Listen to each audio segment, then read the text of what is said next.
20 на деца од различни националности и вероисповед од Гостивар неколку дена другаруваа, посетуваа значајни знаменитости и природни убавини, создаваа уметнички дела и слично, со цел подобро да се запознаат и да се поттикнат на почитување на различностите. Активностите беа организирани во рамки на проектот Волшебни раце, волшебни зборови, кој го спроведе Сдруженијето за култура, спорт и образование Анисија од Гостивар. Проектот беше заокружен вчера вечер со доделување на сертификати и изложба на сликите од децата учесници во Центарот за култура Асном. Целта на проектот беше децата да се дружат.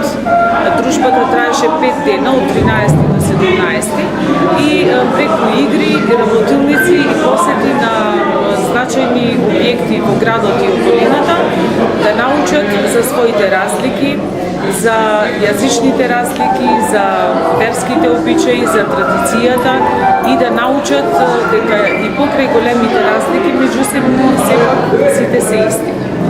Ова е првата група на деца кои што се носители на овој проект, со која ќе ги отстранат бариерите и предрасудите и ќе станат млади европејци.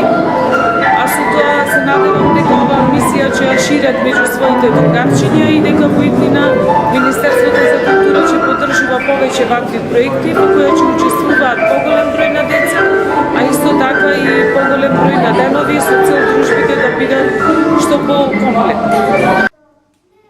Проектот Волшебни раце, волшебни зборови беше организиран со поддршка на Министерството за култура на Република Македонија.